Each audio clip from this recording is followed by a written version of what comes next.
What is it? What has happened? This was not for you, Javi.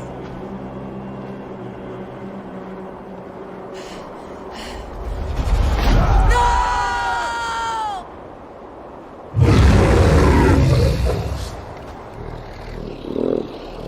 Like Assassin's Creed Odyssey and Origins before it, Assassin's Creed Valhalla continues the series' trajectory into a full-fledged open-world RPG. Though Ubisoft has dug up some of its stealth action roots to make that style more appealing, Valhalla's focus is on the absolutely massive recreation of Dark Ages England, brought to life with stunning beauty and a level of detail I've rarely seen. And it's been an impressive showcase for the Xbox Series X, playing in 4K and a near constant 60 frames per second. You have to put up with some new progression system ideas that don't quite deliver, and an abundance of bugs, but there's a staggering number of things to do, explore, and discover in and around Valhalla's more atmospheric storytelling.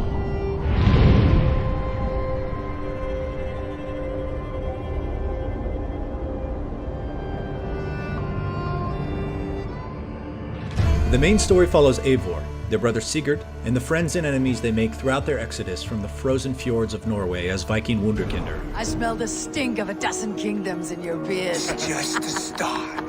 Their search for wealth and glory in England's rolling hills, lush forests, and political upheaval is darker and sadder and more grounded than the past few games had led me to expect, with hard decision-making that left me reeling. And that's all propped up by main characters delivering some intense and haunting performances. This was the fate woven for me, so I live it.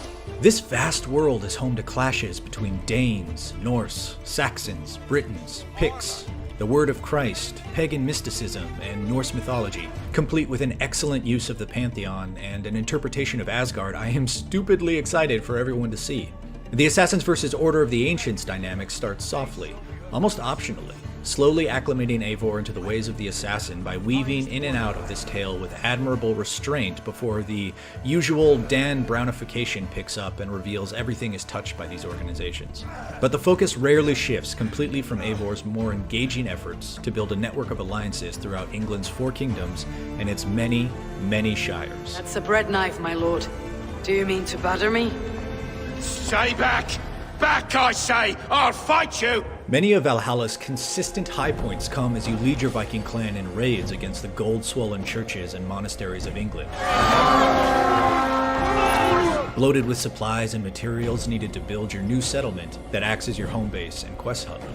The pageantry of raiding is powerful, as thatch roof huts erupt in flames while priests and villagers wail and scurry throughout the fray. The medievalness of it all is cranked up another notch in assaults on fortresses and castles, which serve as the payoffs for longer quest chains. Breaking through defenses and working toward the inner keep is a very cool spectacle.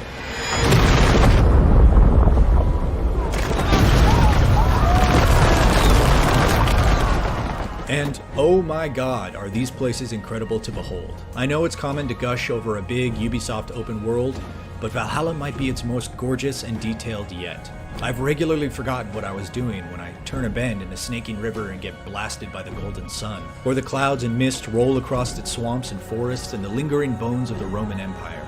It's absolutely stunning on the Xbox Series X. And it's not just for show. I shot a fox from what seemed like a mile away thanks to incredible draw distances. And it's unbelievable to me that load times are virtually non-existent when the fidelity is this high.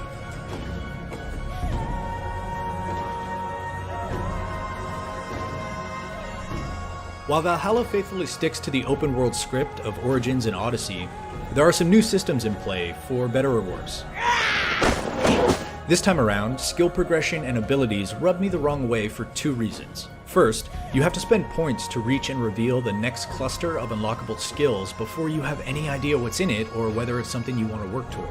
And secondly, these are more passive skills that augment combat rather than introducing new abilities. Granted, a lot of them are incredibly useful, vital even, but the majority are unexciting stat upgrades. The game-changing new abilities are hidden throughout the world in books of knowledge. So unless you're exploring and hunting for them from the get-go, the big-ticket abilities like the Bull Rush, or Ground and Pound, or that infamous kick may or may not end up in your arsenal for dozens of hours. Because of this, the first 10 or 15 hours I felt like Valhalla's combat was underwhelming next to Odyssey's bombastic style and flair. I was eventually proven wrong, of course, and it became flexible and fluid and brutal as ever. And it even brings back instant assassinations if you want to go back to that old style of stealth. It just takes way too long to start adding that complexity. So especially if this isn't your first Assassin's Creed game, the initial scuffles are some very bland hack and slash. On the other hand, I love what they've done with inventory and quests here. For instance, there's less loot in Valhalla, so instead of finding 400 junk-level bearded axes that you'll inevitably sell to a merchant anyway, Valhalla gives you different kinds of the archetypal axe or shield or greatsword.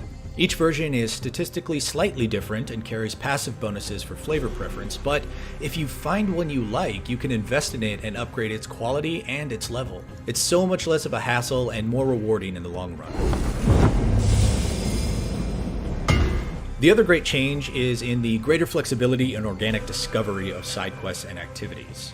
Ubisoft has done away with the cascading lists of side quests to track in favor of revealing color-coded points of interest on the map for mysteries, wealth, and artifacts. Often you'll find one of the many insane and lighthearted side stories, like one involving a crazy cat lady. Ooh, my pretty babies. But it could also be a place of mystical power, a psychedelic hallucination challenge, or an ambush by bandits. They're quick reprieves from the darker, heavier tones of the long, multi-part main story quests, and the freedom to pick what you want to do feels liberating. A visitor for Chad the Bewilderer, the most radiant and rakish riddler. Do you have the wits to best me? There is cake in it if you do. No matter where you go in Assassin's Creed Valhalla, though, you're sure to encounter some, let's call them quirks. Everyone and everything here is fighting a common foe.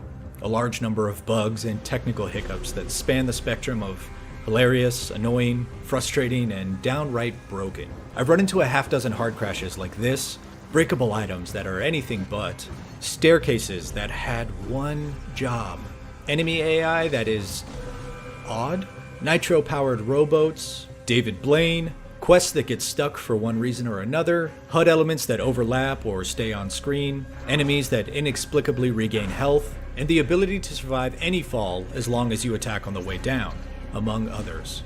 You get it, Valhalla is buggy, real buggy. That said, it wasn't overpowering. Looking back after 60 hours played, all those nagging issues feel like small footnotes in what's otherwise been many great hours of exploration and discovery.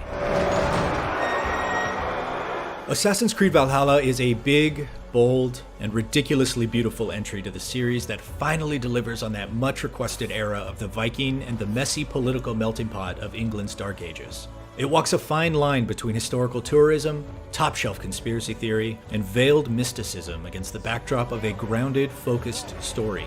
Fresh takes on the series' established loot and quest systems help to keep things fluid and nuanced, though progression could use some refinement. There's also a bigger than usual horde of bugs and blemishes to contend with from start to finish. But while it may not be the most stylish or polished, its rugged and brutal look at the muddy business of Scandinavian expansion is as memorable and dense as an Assassin's Creed has ever been, and it makes great use of the new consoles.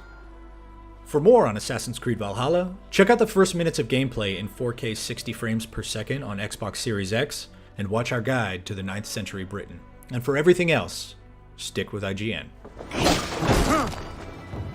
Ah!